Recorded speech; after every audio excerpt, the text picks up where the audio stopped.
When you get a chance to hang out with a legend in your industry, you better take it. And I'm sitting here with Jonathan Shaw, somebody who has almost single-handedly brought tattooing from a place that was looked down upon to a space and a place and a time that you and I all enjoy. For those of you who don't know, these are the shoulders you're standing on. It is such an honor to get to hang out and interview Jonathan Shaw. Thanks for spending some time with me, sir. Thanks, brother. Yeah. I typically like I said, start with a story, and we get to watch an amazing show, amazing documentary. I'm not sure if we're supposed to talk about it yet. Yeah. But it's cool. Yeah, it's all good. It was great to kind of see your story. But for those who haven't had a chance to watch it, maybe like a little bit of background about you, and how we kind of get into Fun City would probably be a good opportunity. Yeah, well, I came into tattooing through the, in the early 70s. And, I came into it like a lot of guys did back in the day, through the lifestyle. I was traveling around the world. I was working on ships, and I was going from port to port, and back in the day, tattooing was not like a respectable mainstream kind of cultural thing like it, it was nothing like it is today. Tattooing was kind of a, backroom scumbag kind of art form in a lot of ways. It was, appealing to underground kind of subcultures, sailors, bikers, outcasts, it was not like popular mainstream TV, celebrity, any of that kind of thing. So, I came into tattooing through the lifestyle that I was living. I was a young man. I was traveling around, third world countries, working on ships and, hanging out in, sort of dockside dives. And, in that context, in that culture or subcultural, situation, you would see a lot of tattoos that you probably wouldn't run into so much if you were like, living in polite society, at the time. So back then, tattooing was more of the mark of the outsider. It was more of the mark of, the adventurer, or people that wanted to live outside of the, popular culture. And, that's, I was always, I always liked to draw, and I was involved in some sort of forms of expression like writing and, drawing comic books, from a very young age. I looked at comic books, and, then when I set out into the world and, to sort of find my way, tattooing became like something that I was aware of. And, next thing we're doing little hand poke tattoos on, each other, other sailors and stuff like that. So through that, I came into being interested in wanting to learn how to actually make real professional tattoos. Yeah. And, back in that time frame, there was probably, seriously, there might have been less than 100 professional tattoo artists in the world on planet Earth. Wow. And I knew that, there was such a being because, I'd see sailors coming from different places with like real colorful, professional looking tattoos, Sailor Jerry style stuff. And I would see those tattoos and be like, wow, where'd you get that? Oh, I got that in Panama, or, I got that one in Hong Kong, or I got that in Denmark, or, Liverpool or whatever, and I'd see these tattoos. So I knew there was, like a real sort of tattoo artist culture out there somewhere. So I became very interested in, trying to find out about that. And there was no information really about tattooing in the day. Sure. There was no way to break into tattooing really. It was kind of like, You had to go just you had to, seek it out. And really, it was like, something that you couldn't really just. It was nothing like it is today. Everybody knows what it is today. Yeah. It was not like that. Yeah. If you wanted to learn to tattoo, you had to figure it out.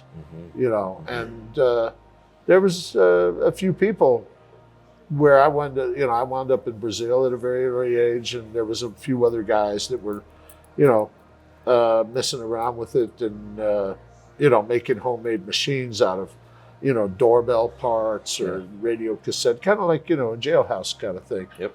And experimenting. And, there was one or two professional tattoo artists at the time in Brazil. And, we'd sort of seek them out and try to find out, their secrets. And, it was basically just, sort of hit and miss. And, that's how I got into tattooing. And then, at some point, I was living in Brazil and scratching around with a few other guys. And I was like, well, I'm going to go to the United States, because I was born in New York. So I was like, I'm going to go up to the States and try to find one of these professional tattoo guys and see if I can buy some equipment and maybe learn some secrets of how to, make this thing professional, And so eventually I wound up in the port of Long Beach in California, in Southern California, on the Pike.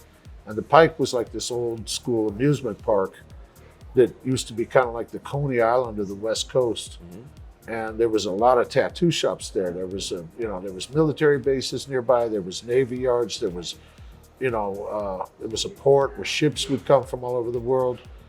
And there was a lot of tattoo shops there.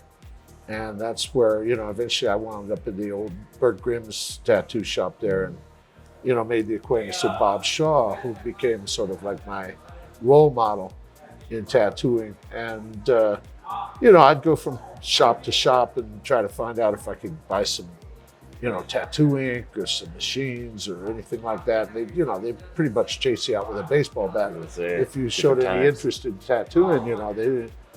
Tattooers were very closed-minded, very sort of closed-mouthed about their trade secrets, So it was, it was not like you could just walk into a tattoo shop and buy tattoo equipment or anything. But, I made the acquaintance of Bob Shaw, and we hit it off. And, he let me hang around, basically, and do some, chores in the tattoo shop. And I became kind of like, like a hang-around kind of gopher in the shop. Mm-hmm. And over time, I started to, watch him very carefully, and just learn a little this and that. And, eventually, he let me have a tattoo machine and put me to work, And so I got to work there and learn a lot of stuff, from the old man. And, eventually I started tattooing. Mm-hmm.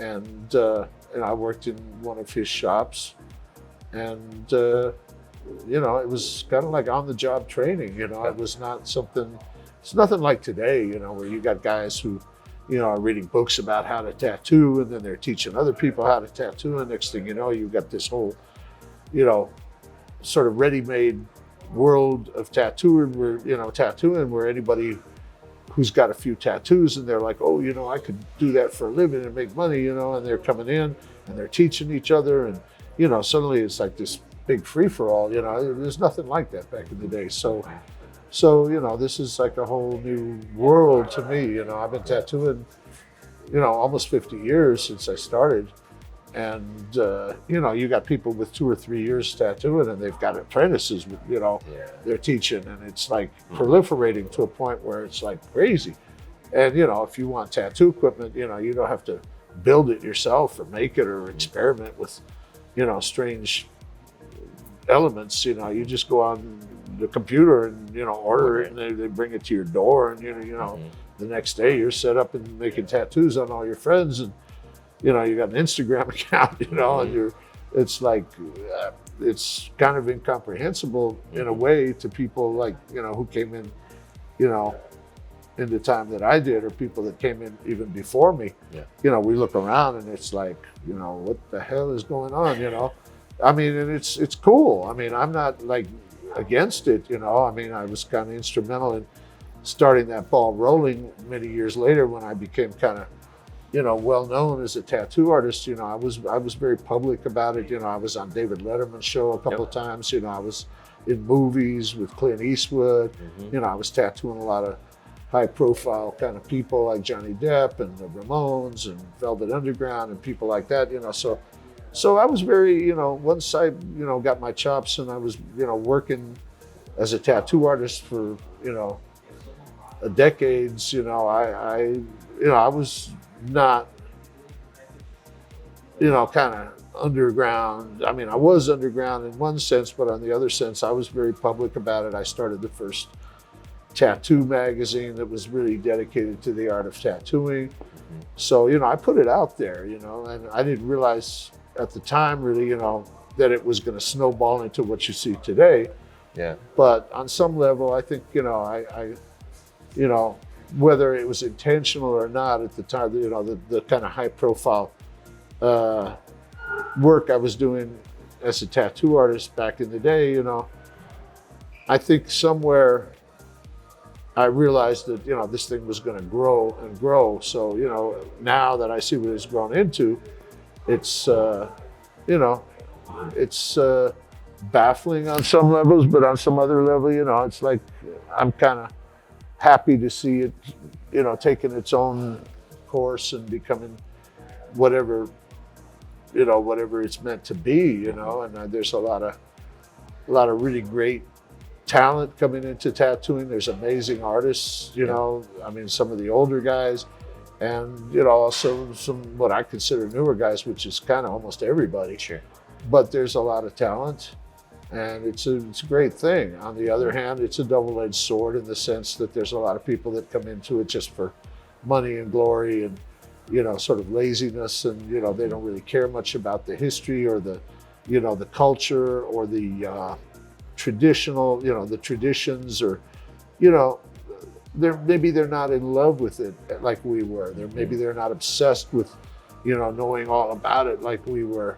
Maybe there's some people that are coming into tattooing the way you would come into, I don't know what, learning how to be a hairdresser or something. So, there's that side of it that I find kind of sad and, and a little incomprehensible, to guys that, that really have a true love for this thing, and have some knowledge about, what the history of it and the development of it, So now it's become a tattoo industry. Yeah. See, for guys of my generation, we couldn't imagine tattooing being, associated with some kind of an industrial context. It's weird, Not that I'm going to say it's bad. It is what it is, and it's like once it turned that corner, you can't really put that genie back in the bottle. So I see old guys,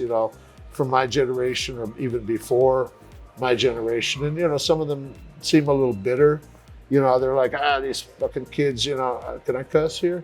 They don't know what, they don't have any respect. We respected our predecessors, and we wanted to learn the right way. And these kids, they don't care, and this is all wrong. And I don't feel that way. I mean, there's shitheads in every avenue of life, and there's great people who are bringing it to a higher level in all areas of endeavor. So tattooing is no different than anything else. It kind of reminds me of rock and roll, in the sense that, like, I mean, I'm from the early 50s. I was born in 53, and when I was a kid, we were growing up with Richie Valens and Elvis and all those guys, Little Richard and all that kind of thing. And that was like a real down home kind of thing. Rock and roll was just like a bunch of guys having fun and going out there and and making their statement through that medium. And then suddenly, it got bigger and bigger. And then in the 60s, you had the Beatles, on TV. And, it's like now rock and roll has become like this huge industry, the record industry, the whole thing. And it's like, it started out as like this little grassroots folk art backroom kind of deal, with just a few guys, and it caught on. And, it's developed over the years to where it's like this mega gigantic industry. And on some levels it's really great, and other levels it's like watered down and kind of gross, and kind of stupid, and it's become used. It's become in the mainstream, rock and roll is like it's a it's a cultural tool, and it can be used to dumb people down. Sure. You've seen the music get kind of degeneration. Sure. There's been a huge level of degenerate music coming in and being foisted on the masses. I think it's a power. Anything that touches people's heart through any kind of artistic expression also becomes a powerful tool for whatever nefarious powers that be that are out there that want to sort of control where people's hearts and minds go. They can infiltrate and turn it into something very kind of degenerative, and I see where that could happen in any form of expression, and tattooing still has a chance to stay authentic and stay on the outside of that. But of course, now there's a million powerful eyes on the thing. Sure. Because they see that suddenly this thing has developed, this little grassroots, homegrown, homespun thing has developed into like a multi-billion-dollar a year business industry. Yeah. And as such, there is a potential to get in there and control it, to steer it in whatever direction suits, certain objectives that may not be in the best interest of people who just want to make art and have fun, Yeah. So, it's at a point now where, the technology and the information and all the elements that, that are around this thing, it could go in any kind of direction, and so, I see there's a certain level of mediocrity that can seep into the thing. Sure. But the cool thing about tattooing is there's kind of room for everybody, like any art form, you can, you can have your little elite private studio with like, a bunch of kids that don't know shit about tattooing and don't care, and they can have their little, self, Echo chamber. glorifying world in their little bubble there, and that'll appeal to whatever element that appeals to. But then you can also have real tattoo shops like that where people are doing like here, that are doing real tattoos and are following certain traditions and have a reverence for the thing.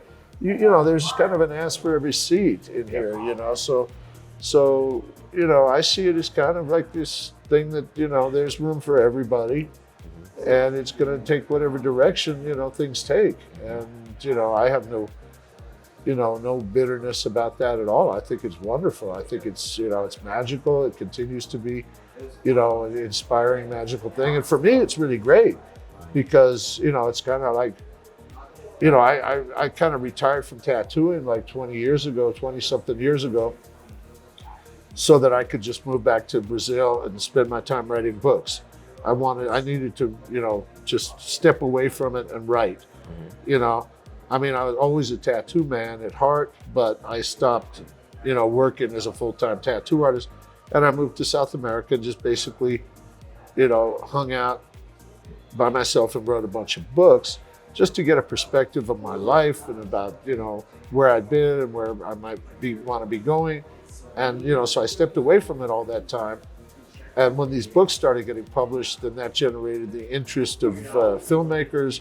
And they made a documentary about me that was, kind of informed by the stuff I wrote in these books. And then through the documentary, suddenly I'm getting calls from people in the tattoo world going like, we want to see your movie. Oh, we've read your books. Oh, you should come back and start tattooing again. And, That's cool. and like, it's like I woke up from like this deep sleep, and suddenly I wake up in a new world where I'm suddenly some kind of, legendary dude to a lot of people. And I'm like, who, me? But so, I'm getting, invitations to work in different shops all over the country. So, I was like, well, let me check this out, see what this is like. And, I went back to tattooing. but it's a whole different scene for me now. For me, it's really good because now I get to be in a position where I'm basically only tattooing tattoo artists, people that came up under my shadow, you know, when I was doing the magazines and when I was, you know, out there, you know, kind of promoting. I was really just promoting my own, you know, my own tattooing so that I could just make a living. But I wound up, you know, that I featured a lot of tattoo history.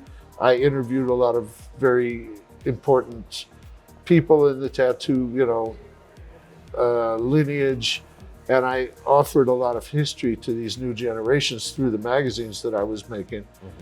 And I didn't realize it at the time so much, but now I see a lot of the people in the current next subsequent generations of tattooing, you know, saw me as like sort of some sort of weird mentor because I had offered them all this information when they were just getting interested in tattooing, and I was the point of reference for these people through the magazine articles, through the interviews I did with, you know, legendary old-time tattoo artists, through the features that I kind of expanded their ability to absorb knowledge in the tattoo context through stuff that I'd written and published.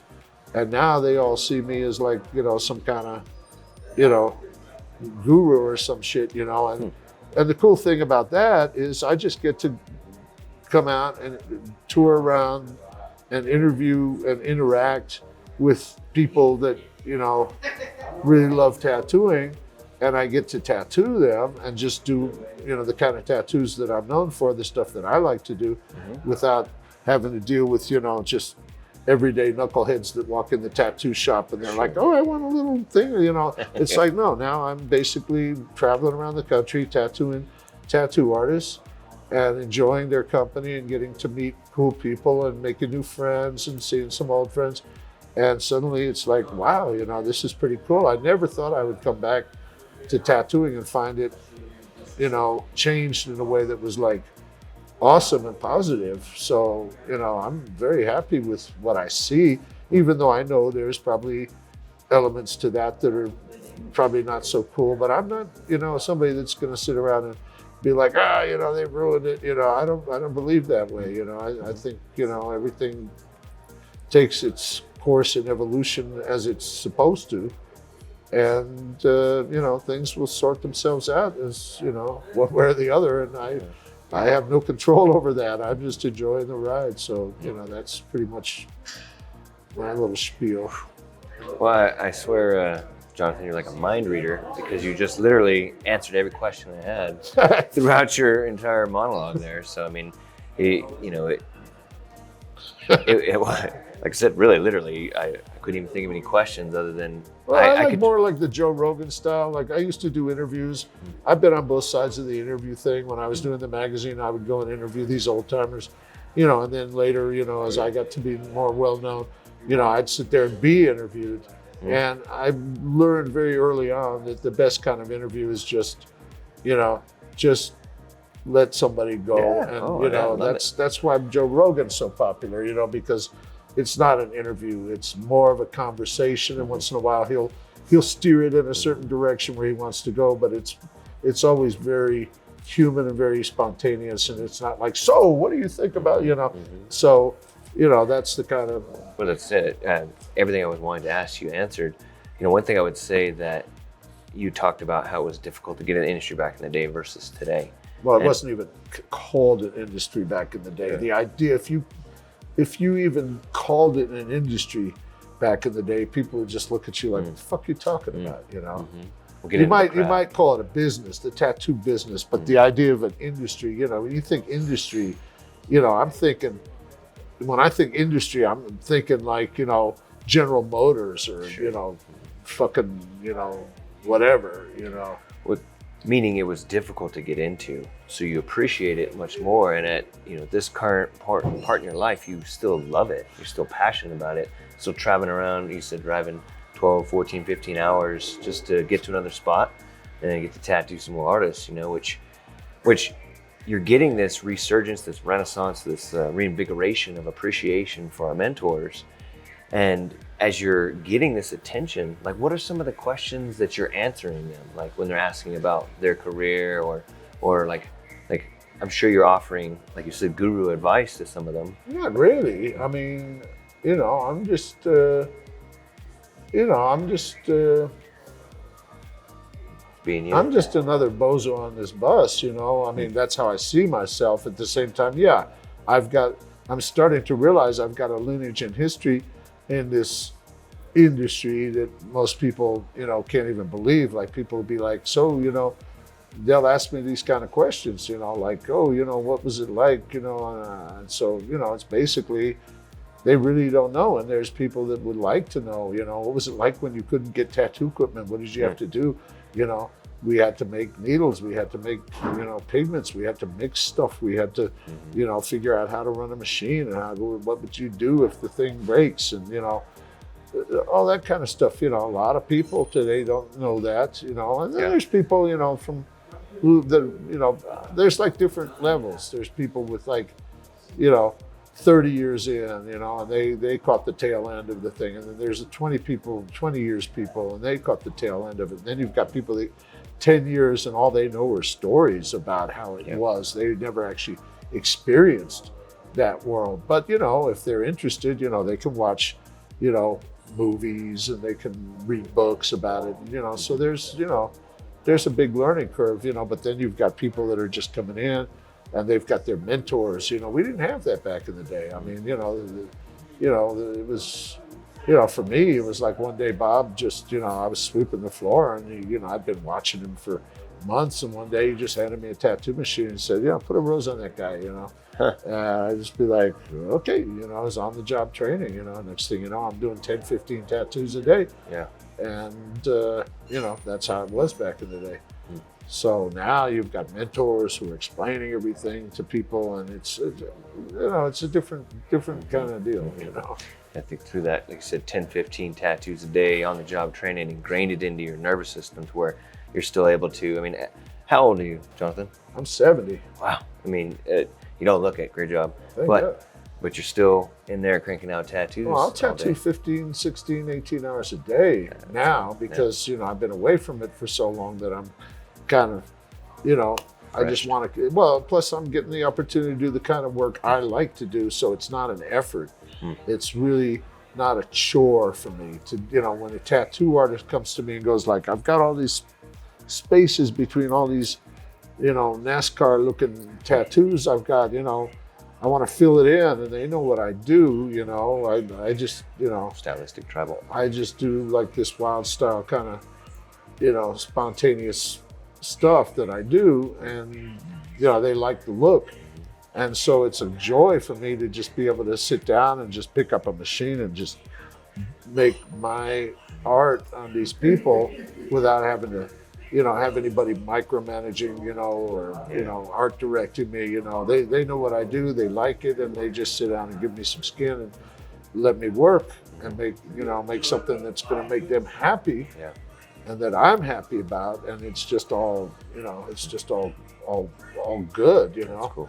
Yeah. So why would I not want to work 15 hours a day when it's something I love doing, and I'm interacting with people that appreciate it, and it's like we have a good vibe going, we got a good interaction going, and it's it's joyful to me. So if I had to just be dealing with knuckleheads wanting to have me draw some ridiculous thing that's not going to look good, and then dealing with uninformed people, then yeah, it would be a chore, and I would probably burn out after a few hours or a few days or a few weeks or a few years. But doing the kind of work I'm getting to do now, it's just like, bring them on, man. I'm happy, it's fun, it's magical. And is this what you're like, this new invigoration, is this, what do we see in the next couple of years? Just keep traveling, keep tattooing? Well, the next couple of years belongs to, to a higher authority than me. But, I would say, if I'm, I always say, like, tell God your plans and he'll laugh, So, but, because I never planned any of this. I was not planning on coming back to tattooing. I've been living in Brazil, trying to figure out what's next. working on my books a little bit. And at some point, I started just drawing a lot. And I hadn't really picked up a pen for years. And one day I just started drawing and drawing and drawing. And I started doing all these crazy drawings. And next thing you know, I had to come up to the States, just done some business, to do with the movie and this and that. And I came up here and I was planning on just being up here for a couple of months and then going back to Brazil and continuing what I was doing there. And then suddenly, one thing led to another, and I started getting invitations to tattoo. And I was like, well, let me see how this works, and none of this was planned. And now, basically, I've been on tour for like 3 or 4 months, just traveling by car around the country, going from one tattoo shop to another, and getting to do all these tattoo, situations where I'm happy doing this work. So now I'm like, oh shit, this is good. I'm having a good time. I'm traveling around. So I think what I would like to do, God willing, is I'll probably go back to Brazil in about a month. When it starts to get cold up here, I'll go back to Brazil for the winter and, work on my drawings and work on my house, my friends and family. And, I work with plant medicine down there. I work with, healing ceremonies and work with recovering addicts and alcoholics, and awesome. In the context of 12-step work, and also with work with plant medicine with ayahuasca, and been doing that for a lot of years. A lot of the years when I was out of tattooing, I was sort of learning how to work with these spiritual healing work, therapeutic work, first for myself, and then later to share, whatever I could of experience, strength, and hope that I get from that. So, I'll go to Brazil for 6 months, work with the stuff I do there. And then in the spring, my desire, my intention would be to come back here in the spring, come back to the North America and resume this tour and, spend, 6 months on the road around the US, going to, some of the tattoo shops I've already been at and some new ones, and, just doing what I've been doing for the last few months, which is basically just eat, sleep, tattoo, drive long distances, and then eat, sleep, tattoo some more, and throwing a few drawings in between, So, and, just getting to meet cool people like yourself and hanging out and, living this dream, So kind of the next couple of years, God willing, I'll be, spending winters in South America and summers up here tattooing. That might take a different course too. Now I'm starting to get people in South America and Brazil, wanting me to, sort of come and visit studios there. So, that might happen too. So I don't know. It just, go with the flow, That's cool. Well, I will say in your last bit, so you are actually a guru. You're probably not taking credit for it with being able to help people through addiction and such. Well, the word guru, it just means teacher. Yeah. And for me, I've been a student all my life, and that's the only, if I'm able to teach anything to anybody, it's only because by virtue of me being, you can only be as good a teacher as you could be a student. So, I'm an eternal student. And for some people, I might be able to teach them some things because of the fact that I've been a student, and that, I continue to try to be a good student, of all kinds of stuff, human, what motivates the human experience. I try to study, my own experience in the context of the big experience. And, I've just tried to be a good student. And as a good student, that maybe in some circumstances that might qualify me a little bit to be a good teacher. But, first and foremost, I got to be a student, So. Well, I hope that whoever watches or who watches this video could take that lesson in that, seeing how you had an amazing life so far. And it's not over by any means yet, but you've been able to go through certain hurdles, especially getting into the tattoo business, which really ingrained and, built this personality that truly has joy and love for it. Because yesterday talking to you about you just enjoying hanging out tattooing, having a good time tattooing 14, 15 hours a day, it at 70 years old, I mean, that's something that we would want to strive for, right? And I think it's important for younger tattoo artists to acknowledge that it's good to put in work when you're starting, which will really lead to a long career. And well, it's like anything else. Tattooing, people ask me about this, about that, about anything, writing, I mean, I've written lots of books, and it's like, how do you do this? How do you, it's not like you just snap your fingers and it happens, man. It's like anything, athletics, whatever the fuck it is, you'll get exactly as much out of it as you're willing to put into it. So if it's total single-mindedness of purpose for a guy or a gal who wants to learn to tattoo, and that's their main objective and that's their obsession, and they live, eat, sleep, breathe tattooing, then they're gonna advance more quickly than some fucking bum that's, like, oh, I got my tattoo machine, I'll do a couple tattoos a week and put up an Instagram page and be like, the dude. It's like, yeah, fuck you, you ain't shit, Sure. Even if you can draw pretty pictures on people and maybe you have talent as an artist, if you're lazy and you're not humble, then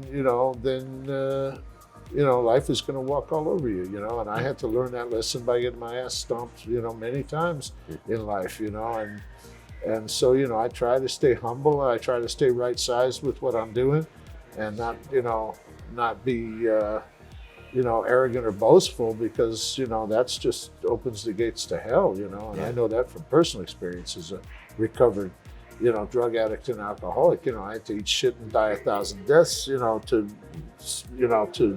learn some very important lessons in life. Hopefully it doesn't have to be that way for everybody, but you'll get what you put in. You get what you give, man. And if you give total dedication to whatever it is that you aspire to in life, then you're going to get back in equal measure. What you're putting out, that's just the law of the universe. I didn't make that up, that is what is, Yeah, no, and it's amazing, solid advice and wisdom. And I'm humbled to be able to sit here and get to chat with you and get all this information, because like I said, I've got to sit here and just soak up something that I'm passionate about too. And I appreciate, what you did for our business, what you've done for tattooing, and your perspective on it too, and how you're evolving with it. And I hope that we get to spend more time, maybe next year. I know you said you're going to be traveling back at the New Mexico Tattoo Fiesta. Oh yeah, next I can't July. wait to come back here. I love this place. I love the people here. This has been, really like one of the highlights of this whole tour. And this tour's been positive in, like, since I set out and started, with the first shops that I worked at. I was like, this is cool. And then that one shop would lead to another and another and another. And, I'm happy to say that every one of the tattoo shops, with the exception of one that I visited on this tour, was like nothing but a great experience. And, the one that I did visit that wasn't so great was because it was once a mighty tattoo shop that had fallen into decadence through basically what looks to me like drug addiction, and so I was unfortunate to see somebody who, had basically had it all and just threw it in the toilet because they couldn't escape their demons, but that's a lesson there too. But, every one of these tattoo shops I've been at has been a first-class place with great artists, with great people, with great, reverence for, the magic of tattooing, and people really dedicated and doing great stuff. And I've made some great friends along the way. And out of all those great tattoo shops that I visited on this tour, this one is like,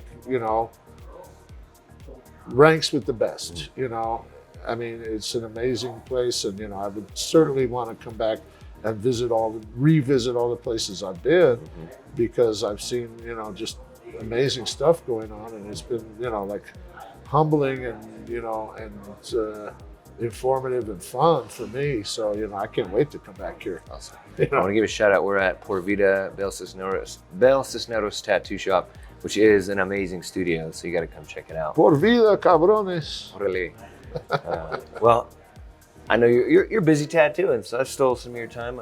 No, not at all, man. Let you get back to slinging some ink, get you some lunch. Thank you, brother. It's been a real pleasure. Thank you. It's been an honor. Thank you. Thank you very much. And We'll definitely keep an eye out for this. And if this will be out before, come see Jonathan at the New Mexico Tattoo Fiesta next July 12th to the 14th. We'll be airing his documentary as well as come get tattooed by this amazing legend in the tattoo industry.